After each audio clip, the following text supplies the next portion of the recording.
Some doors are closed out of anger, but the ones closed out of love leave the deepest scars. At exactly 11:57 on a stormy December night, the towering iron gates of the Moretti estate disappeared behind sheets of cold rain while thunder rolled across the dark hills beyond the city. Inside the mansion, every hallway stood silent except for the slow ticking of an antique grandfather clock counting down the final minutes before midnight. White Mafia boss Vincent Moretti stood in the entrance hall wearing a perfectly tailored black suit that looked untouched by the chaos surrounding him. His expression remained cold, controlled, almost impossible to read, yet his pale blue eyes carried a heaviness that no amount of discipline could hide. A single black suitcase rested beside the front door. Black wife Amara Brooks Moretti stared at it without speaking. Just an hour earlier they had shared dinner in complete silence, neither of them able to explain the growing distance that had settled between them during recent months. Vincent had canceled family dinners, ignored vacations they had planned together, and spent countless evenings hidden behind closed office doors. Amara had convinced herself that work had simply become more demanding. She had never imagined the night would end like this. Vincent finally looked directly into her eyes. His voice remained calm, almost frighteningly calm. "Take your things and leave." Amara blinked, certain she had misunderstood him. "Vincent, what are you saying?" He reached for the front door and pulled it open. Cold wind swept into the mansion, carrying rain across the polished marble floor. "I said leave." She searched his face, hoping to find even the smallest trace of hesitation, but the man standing before her looked like a complete stranger. "Please tell me what happened," she whispered. "If I made a mistake, we can talk about it." Vincent slowly shook his head. "There is nothing left to discuss." Every word landed with painful precision. Amara's eyes filled with quiet disbelief rather than anger. She had stood beside Vincent through impossible business crises, endless public criticism, and years of pressure that came with his position. Never once had she imagined he would send her away without explanation. She picked up the suitcase with trembling hands and stepped onto the rain-soaked front steps. For one brief moment, she turned back, silently hoping he would stop her before she crossed the driveway. He did not move. The heavy wooden door closed between them with a dull echo that seemed to linger through the empty mansion long after the sound itself disappeared. Outside, Amara stood beneath the pouring rain, unsure where to go at nearly midnight. She slowly walked toward the estate gates, her suitcase rolling unevenly across the wet stone path, while tears blended unnoticed with the rain. Inside the mansion, Vincent remained perfectly still with one hand resting against the closed door. The cold expression vanished from his face as though it had never existed. His shoulders lowered. He pressed one hand against his chest and struggled to steady his breathing before leaning heavily against the wall for support. The silence surrounding him felt unbearable. Across the entrance table rested a framed wedding photograph taken years earlier, capturing two smiling faces filled with hope for a future they believed nothing could break. Vincent stared at the picture for several long seconds before quietly turning it face down. A faint vibration interrupted the silence. His cell phone lit up with the name of someone he had been avoiding for days. He looked at the screen but did not answer. The call ended almost immediately, leaving only the storm outside and a man standing completely alone inside a mansion that suddenly felt far too large. Several miles away, Amara finally reached a deserted bus stop illuminated by a single flickering streetlight. She sat on the cold wooden bench, wrapped her coat tightly around herself, and stared into the empty street without knowing where her life would go after this night. Then her phone suddenly rang, and the name glowing across the screen made her heart stop for an entirely different reason. Amara Brooks Moretti stared at the glowing name on her phone while cold rain continued dripping from the edge of the bus stop roof. The caller. Identification read Dr. Daniel Foster.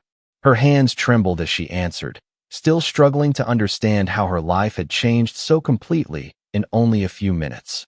"Dr. Foster?" she asked quietly. Relief immediately filled the older man's voice. "Amara, thank goodness you answered. Where are you?" She looked toward the nearly empty street where only the occasional headlights pierced the darkness. "I am downtown.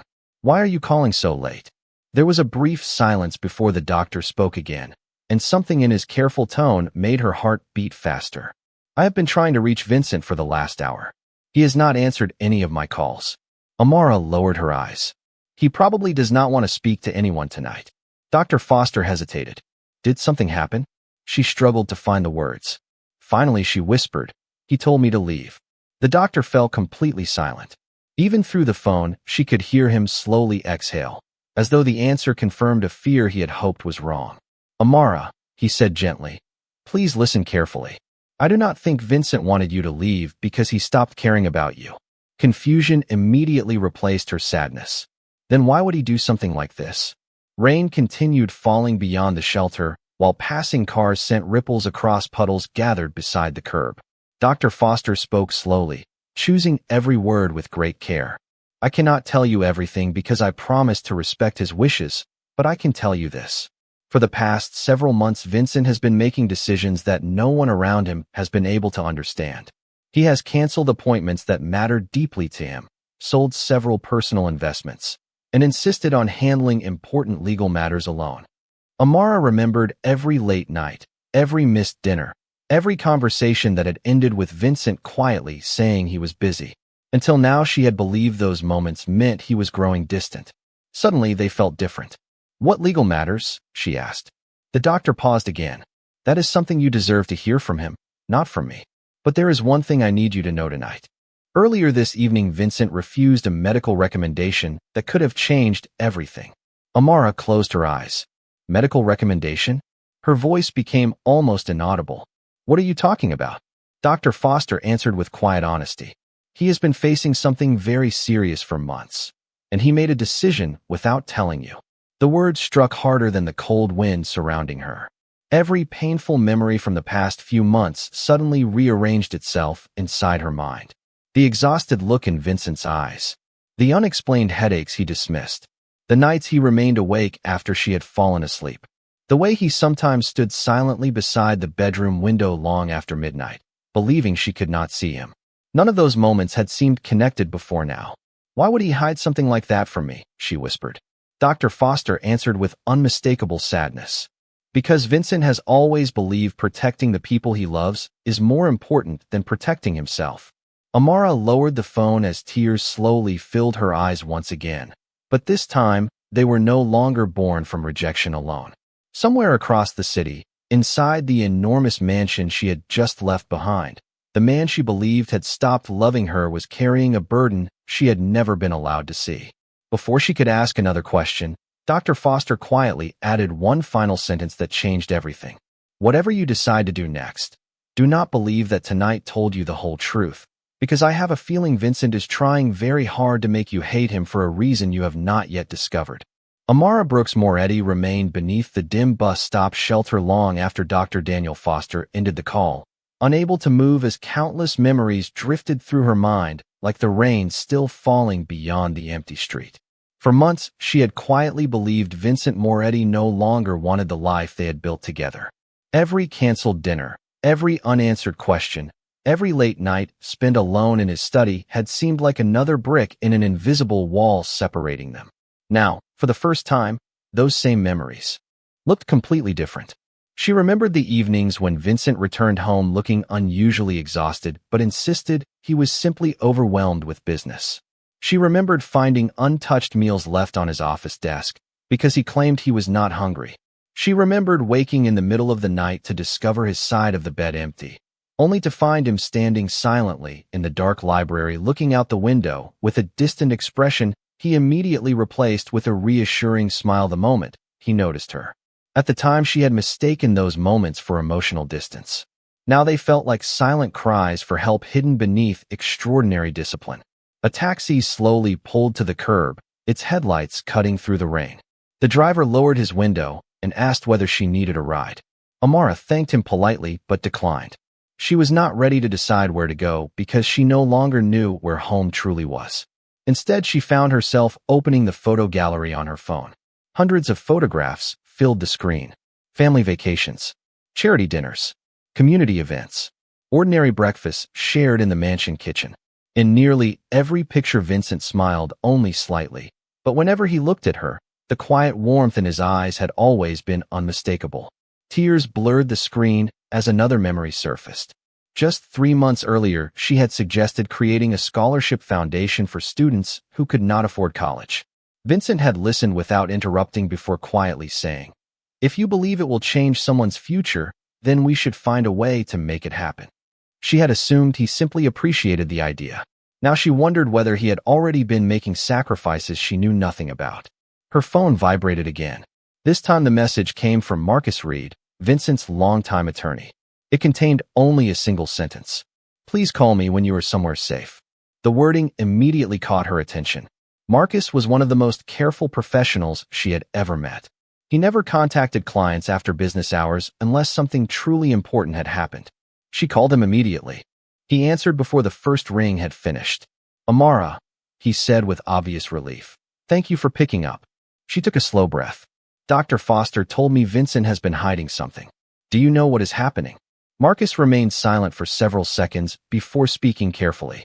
"I know enough to tell you that the man you saw tonight was not acting out of anger. Everything Vincent has done over the past several months has followed a plan that he insisted remained secret until the right time." Amara tightened her grip on the phone. "What kind of plan?" Marcus answered with quiet sincerity. "Earlier this week, Vincent signed a complete revision of his estate documents. Every major asset, every charitable investment, every personal property that mattered most to him was transferred into your name." Amara could not find the words to respond. Rain continued falling around the empty bus stop as though the world itself had paused beside her. Marcus spoke once more, his voice carrying the weight of a promise he had struggled to keep. "He made me swear that you would never learn the truth unless there was absolutely no other choice. Tonight may have become that moment, and I am beginning to fear that Vincent has already decided there is no future left for himself, only one he hopes to leave behind for you." The rain had finally begun to fade as dawn slowly approached, leaving the streets washed clean beneath a pale gray sky that seemed almost as exhausted as Amara Brooks Moretti herself. She had not slept. Instead, she remained inside a quiet 24-hour coffee shop near the bus station, replaying every conversation she had shared with Vincent Moretti during the past year. The more she remembered, the more impossible the previous night became to understand. Vincent had never been careless with his words. Even during difficult moments, he had always chosen silence over cruelty. Yet the cold expression on his face when he asked her to leave had felt painfully real. If everything Dr. Daniel Foster and Marcus Reed had told her was true, then Vincent had deliberately become the villain in the story they had built together. Just after sunrise, Marcus arrived carrying a slim leather briefcase. He looked older than Amara remembered, as though the burden of keeping someone else's secret had quietly worn away years of his life. He sat across from her without ordering coffee, gently placing the briefcase on the table between them. "Vincent instructed me never to show you these documents unless I believed there was no other choice," he said softly. "After last night, I believe he would forgive me." Amara opened the case with trembling hands. Inside rested carefully organized legal papers bearing Vincent's signature. Every major property owned by the Moretti family had been transferred into a trust carrying her name. The charitable foundation they had once dreamed of creating together had already been legally established, complete with funding large enough to support students for generations. There were letters authorizing Marcus to continue expanding the foundation even if Vincent was no longer able to oversee it himself. There were instructions protecting every employee working at the estate, so no one would lose their livelihood. Every page reflected months of careful planning, and every signature carried the same unmistakable handwriting of the man who had stood behind a closed door only hours earlier pretending not to care whether she stayed or left. "Why would he do all of this without telling me?" Amara whispered, struggling to steady her voice. Marcus lowered his eyes before answering. "Because Vincent believed you would never accept any of it if you knew the reason." He reached into the briefcase one final time and carefully removed a sealed envelope with Amara's name written across the front. The paper looked worn around the edges, suggesting Vincent had carried it with him for quite some time before finally deciding to leave it behind. "He asked me to destroy this if everything somehow worked out," Marcus explained. "He also instructed me to give it to you only if you insisted on searching for answers." Amara slowly opened the envelope. Inside rested a single handwritten page. She immediately recognized Vincent's careful script. The first sentence made her breathing catch. "If you are reading this, then I failed to make you hate me." Tears slipped silently onto the paper as she continued reading. Vincent wrote that every cold word, every canceled dinner, and every step away from her had been intentional because he believed she deserved a future untouched by the burden he was carrying. He apologized not for loving her too little, but for loving her so deeply that fear had convinced him the greatest gift he could offer was freedom. Amara gently folded the letter against her heart, realizing that every painful moment she had mistaken for rejection had actually been part of a desperate attempt to protect her. She looked through the cafe window toward the awakening city and understood with absolute certainty that Vincent had spent months deciding her future without ever asking what she wanted, and for the first time since leaving the estate, she knew exactly where she needed to go next. By the time the winter sun climbed above the city skyline, Amara Brooks Moretti was already driving back toward the Moretti estate with Vincent's letter resting carefully on the passenger seat beside her. Every mile brought another memory she had once misunderstood. She remembered the anniversary trip Vincent insisted on postponing, only to quietly donate the travel budget to a children's hospital without taking any credit. She remembered finding him asleep at his desk after another sleepless night, convinced he was choosing work over their marriage when he had actually been carrying responsibilities he refused to place on her shoulders. The anger she had felt only hours earlier had disappeared completely. In its place remained sadness, compassion, and one growing determination. She would no longer allow the man she loved to decide her future alone. The familiar iron gates slowly opened as her car entered the estate. Everything looked exactly the same as it had the day before. The gardens remained perfectly maintained. The fountain continued flowing peacefully. Staff members quietly prepared for another day of work. Yet the mansion no longer felt like the place she had been forced to leave. It felt like the place where the truth had been waiting for her all along.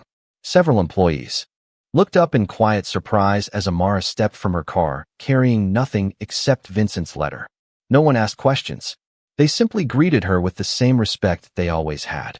Inside the entrance hall, Marcus Reed was waiting. He had apparently anticipated that she would return. He has not left his study since last night, Marcus explained softly. He asked not to be disturbed by anyone. Amara looked toward the grand staircase before answering with calm certainty.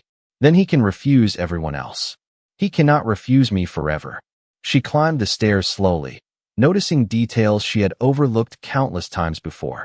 Family photographs lined the hallway walls, each capturing moments of laughter, charity events, birthdays, and ordinary afternoons spent together. Vincent had never removed a single picture. Even after sending her away, every memory of their life together remained exactly where it had always been. She stopped outside the heavy wooden study door and gently knocked. No answer came. She waited several seconds before knocking again. The silence remained unchanged. Finally, she spoke through the closed door. "Vincent, I know you are inside." On the other side of the room, Vincent stood beside the tall windows overlooking the snow-covered grounds. He had heard her voice immediately, yet he closed his eyes instead of responding. Every part of him wanted to open the door, but fear held him still. He believed that if Amara saw him now, she would only become trapped inside the painful future he had spent months trying to spare her from. Amara rested one hand against the polished wood between them. "Dr. Foster called me," she said quietly. "Marcus showed me everything. I read your letter." Vincent lowered his head, saying nothing. Her next words carried neither anger nor accusation. "You spent months trying to protect me without giving me the chance to decide what love means to me." The hallway fell completely silent. Snow drifted gently beyond the windows while the old grandfather clock downstairs marked another passing minute. Vincent finally spoke, his voice barely louder than a whisper. "If you stay, your life becomes smaller because of me." Amara smiled sadly despite the tears filling her eyes. "No, Vincent. You do not get to decide how large or how small my life becomes." She remained standing outside the closed door, knowing that the hardest conversation of their marriage had only just begun, and for the first time since that painful night, hope quietly replaced fear because truth had finally found its way between them. Several long seconds passed before the sound Amara Brooks Moretti had been hoping for finally reached the quiet hallway. The lock inside the heavy wooden study door turned with a soft click. The door opened only a few inches at first, revealing Vincent Moretti standing in the dim light beyond. He looked far more exhausted than he had the previous night. His black suit had been replaced by a simple charcoal sweater, and the confidence that usually defined every movement had quietly given way to visible fatigue. Dark circles rested beneath his pale blue eyes, making it painfully clear that sleep had not visited him either. Neither of them spoke immediately. They simply stood facing one another, separated not by the doorway anymore, but by months of silence neither had known how to break. Vincent stepped aside without saying a word, silently inviting her inside. The study looked almost untouched except for several open folders spread across the large walnut desk. Medical reports rested beside legal documents and financial records, each carefully organized with the precision that had always defined his life. Amara recognized the handwriting on several pages before gently looking back at Vincent. "You planned everything," she whispered. Vincent lowered his eyes. "I tried to." She slowly walked through the room until she reached the fireplace where the last glowing embers struggled to keep the room warm. "You planned the foundation. You protected every employee. You transferred everything into my name." She paused before asking the question that had lived inside her heart since reading his letter. "Why did you never trust me enough to tell me the truth?" Vincent remained silent for several moments before answering honestly. "Because I knew exactly what you would do." Amara looked at him with quiet confusion. He continued, "You would have stayed. You would have ignored your own dreams to spend every day worrying about me. I could not allow that." She shook her head gently. "You keep saying you could not allow it, as though my life belongs to you instead of me." Vincent closed his eyes briefly. "I wanted to protect you." Amara stepped closer, holding the folded letter in her hands. "Protection without honesty is still loneliness, Vincent." Those simple words settled over the room more heavily than anything else she had said. Vincent slowly walked toward the large window overlooking the snow-covered gardens. "Dr. Foster told me the treatment offered no guarantees," he admitted quietly. "There was a chance everything would improve. There was also a chance it would change nothing except the amount of time you spent watching me suffer. I could not bear the thought of making you carry that." Amara joined him beside the window, leaving only a respectful distance between them. "Do you remember our wedding vows?" she asked softly. Vincent smiled faintly without looking at her. "Every word." "Then you also remember that neither of us promised to stay only when life became easy." The silence that followed carried no anger, only truth. Vincent looked toward the falling snow before finally meeting her eyes again. For the first time since this painful journey had begun, the carefully built walls around his heart seemed to weaken. "I was afraid," he confessed. "Not of what might happen to me. I was afraid of watching your future disappear because you refused to leave my side." Amara reached into her coat pocket and carefully placed the folded letter back onto his desk. "My future has never been a place," she said gently. "It has always been a choice. And you tried to take that choice away from me." Tears quietly filled Vincent's eyes, though he made no effort to hide them. He had faced powerful rivals, impossible negotiations, and unimaginable pressure throughout his life without ever allowing himself to appear vulnerable. Yet standing before the woman he loved, honesty required more courage than anything he had ever done before. Outside, fresh snow continued covering the gardens in peaceful white, while inside the study 2 hearts that had spent months separated by fear finally began discovering that the truth, no matter how painful, could build a bridge that silence never could. Morning sunlight slowly spread across the snow-covered grounds of the Moretti estate, transforming the frozen landscape into something peaceful that neither Vincent Moretti nor Amara Brooks Moretti had expected to witness after the longest night of their marriage. They remained inside the study, neither of them eager to end a conversation that had been delayed for far too long. The silence between them no longer felt cold. It felt honest. Vincent slowly gathered the medical reports from his desk and placed them in front of Amara. "You deserve to know everything," he said quietly. She opened the first folder without hesitation. Every page confirmed what Dr. Daniel Foster had carefully refused to explain over the telephone.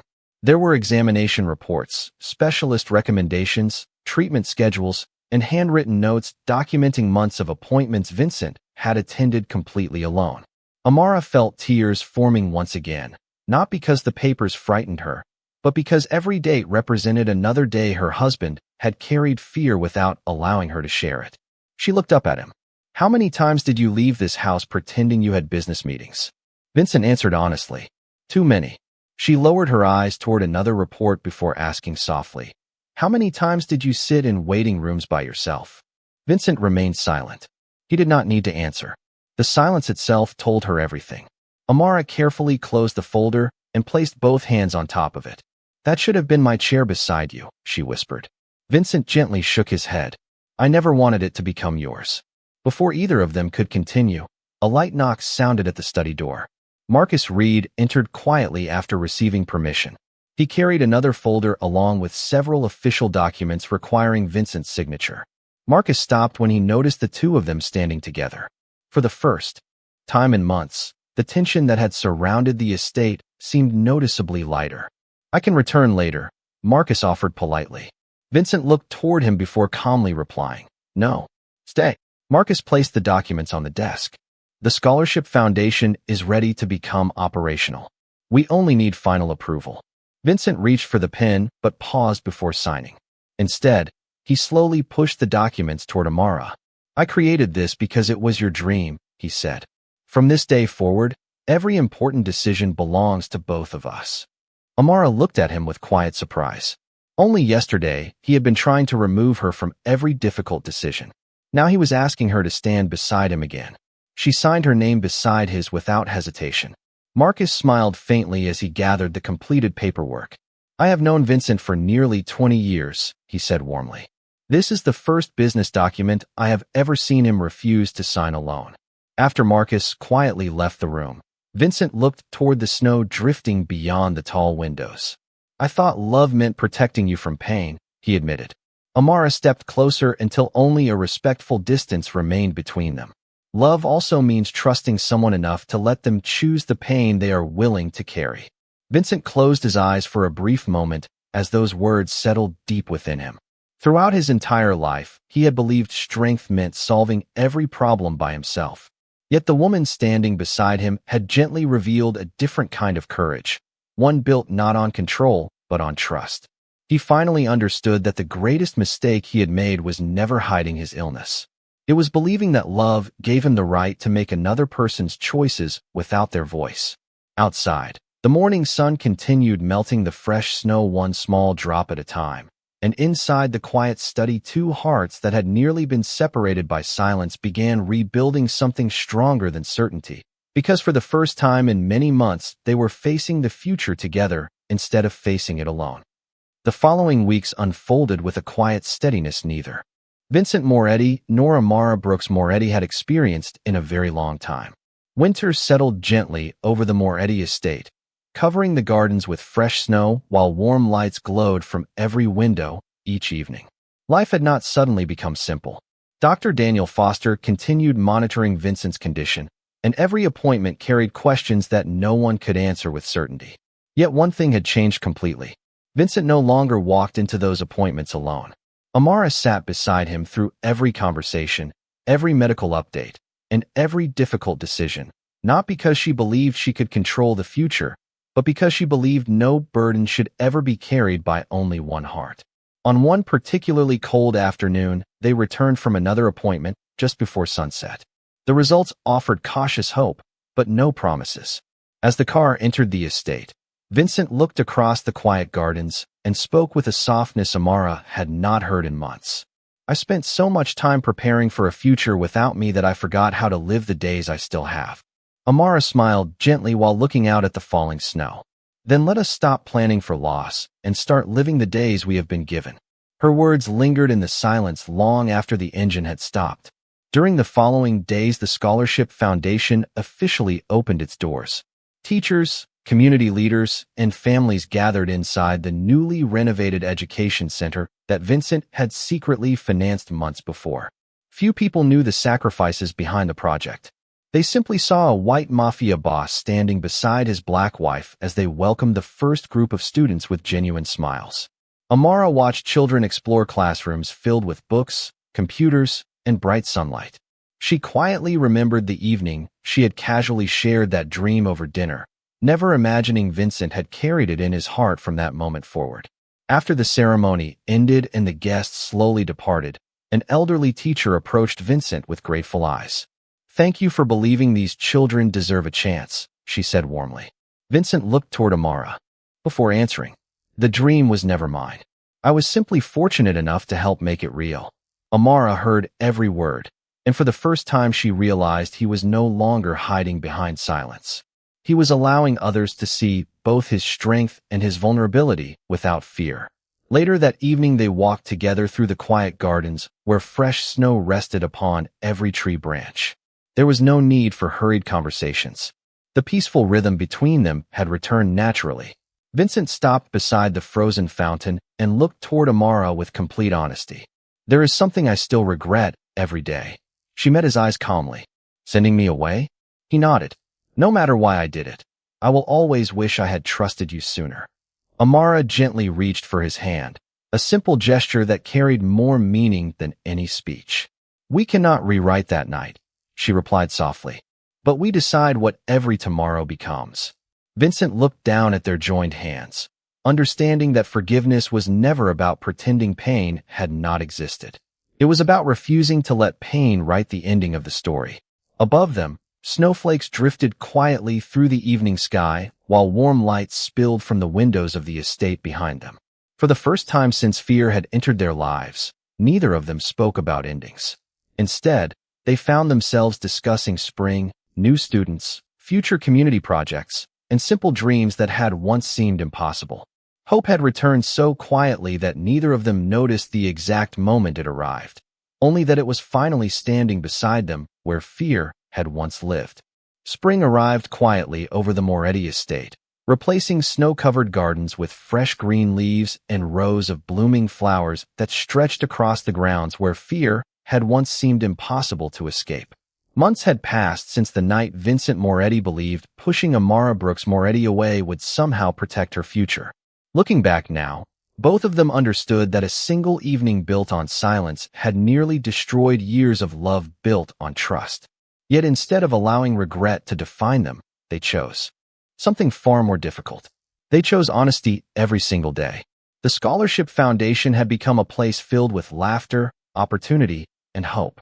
Students from neighborhoods across the city filled classrooms that had once existed only in Amara's imagination. Vincent attended every opening ceremony he was able to, never standing in front of the cameras or accepting public praise. Instead, he quietly greeted families at the entrance, listened to children's dreams, and watched with genuine pride as Amara welcomed each new student with the same kindness that had first changed his own life. Dr. Daniel Foster continued visiting regularly. Some appointments brought encouraging news. Others reminded them that life could never be measured by certainty alone. Vincent no longer faced those moments in silence. Whatever the outcome, Amara sat beside him with steady confidence. And together they learned that courage was not pretending fear did not exist. Courage was refusing to let fear make every decision. One warm afternoon, the foundation celebrated its first graduating class. Parents applauded proudly while students crossed the small stage to receive certificates recognizing not only academic success, but perseverance, generosity, and community service. As the final applause faded, one young girl approached Vincent and Amara holding a handwritten thank you letter. "Because of this school," she said with a bright smile, "I finally believe I can become the first doctor in my family." Vincent accepted the letter with quiet gratitude before looking toward Amara. Years earlier, she had shared that dream during an ordinary dinner conversation, believing it was nothing more than hopeful imagination. Now that dream was changing lives one student at a time. Later that evening, after every guest had gone home, Vincent and Amara walked slowly through the gardens where colorful flowers now stood in the same places winter snow had once covered. The fountain reflected the golden light of the setting sun, while birds sang softly from nearby trees. Vincent stopped beside the pathway where they often ended difficult conversations. This time, there was no fear waiting between them, only peace. He gently reached for Amara's hand and smiled with quiet gratitude. "I spent so much of my life believing strength meant carrying every burden alone," he admitted. "You taught me that real strength begins the moment we trust someone enough to carry hope together." Amara smiled warmly and squeezed his hand. "And you reminded me that forgiveness is not forgetting the hardest night of our lives. It is choosing not to let that night become the rest of our story." They continued walking beneath the evening sky as the lights from the estate slowly illuminated the gardens around them. The mansion behind them no longer represented silence or separation. It had become a home where difficult truths could finally be spoken without fear. Their future remained unwritten, just as every future always does, but neither of them wished to face it alone anymore. Together, they had discovered that love is never measured by the sacrifices we secretly make for someone else. It is measured by the courage to share the truth, the humility to listen, and the faith to let another heart choose to stay. And on that peaceful spring evening, surrounded by lives forever changed through compassion, both of them finally understood that the greatest secret had never been hidden inside legal documents or medical reports. It had been waiting inside two hearts that only learned to heal when silence gave way to honesty.